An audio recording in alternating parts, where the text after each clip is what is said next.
Hey folks, welcome to the R&D shop over here at Ram Man Inc. Give y'all folks a little guidance. We've developed a lot of disc brake kits for different cars, especially Mopars, trucks, cars. What we've got right here, friends, is we have a pretty doggone rare, this is like a 61 Ford Dana 44. And you can see that even it's a high opinion reverse rotation, and like I said, 61. Basically, friends, all these Dana 44 knuckle spindle attachment is the same. This is off a Dodge 8 lug. This is a spindle. Whether they're calling them large bearing, small bearing, in between bearing, or what have you. But getting disc brakes on one of these things has been an impossibility. So first thing you got to do is you got to get that old drum stuff off. Yeah. I'm not going to tell you how to do that. Because if you can't do that, you probably ought not be doing this either. Even though we made it, designed it, it's real simple. I mean, like, this is really simple. I mean, like, monkey simple.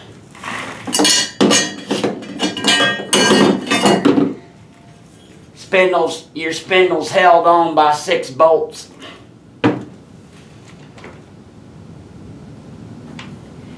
We're going to take those 6 bolts off. We're going to install our caliper bracket.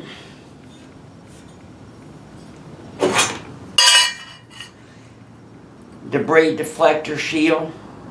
And we're going to bolt it right back up. We're going to bolt it right back up using the original bolts and lock washers. I always thought kits were cool.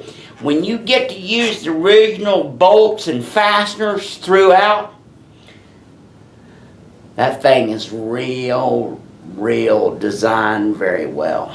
So we bolted our spindle on. And so here's our original hub. Yeah, this is the thing that you just took off. Remember now, refresh your memory, you typically had to get 2 nuts off somehow.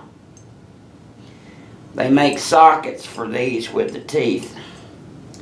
You can use a cold chisel. They're not very tight because they're adjusted for preload. It's not like you're going to get the big old air impact out. Well, you might. Depending on what kind of folks is doing this. Whether they know what they're doing or whether they don't. So, all you got to do is attach the rotor that's supplied. This big old meaty 1-incher. The rotor that's supplied. Just knock out your old studs. You don't need a press. Just get a hammer and knock them out. We don't need any drama. And put your rotor and hub assembly together. Now you can replace your bearings and your seal if you want to. That's up to you.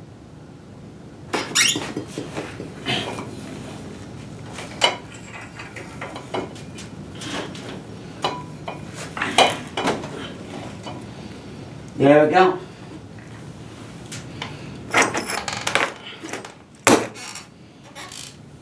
Now the hub, it goes right up on there.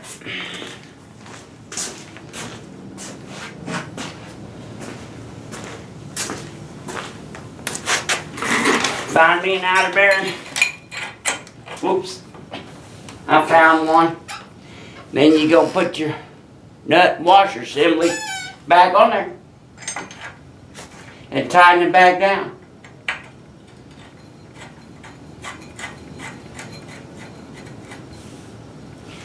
There you go, my friends. You about 90% there.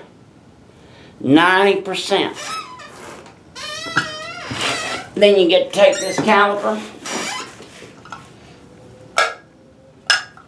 did I send to you?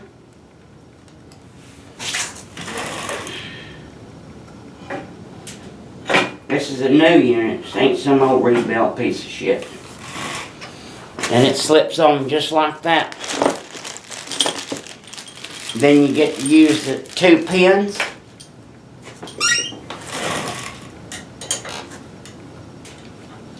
You line this up.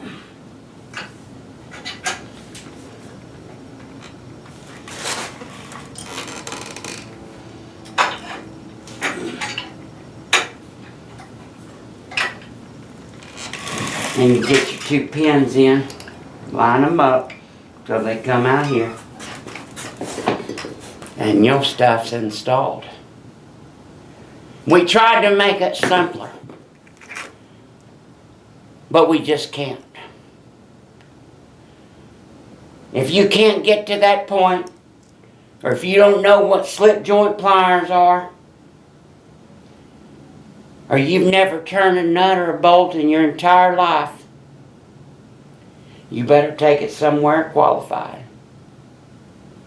If you're adventurous and got the common sense of a,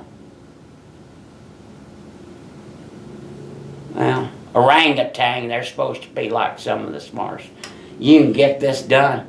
If it takes you over an hour or 2 aside, you run into trouble.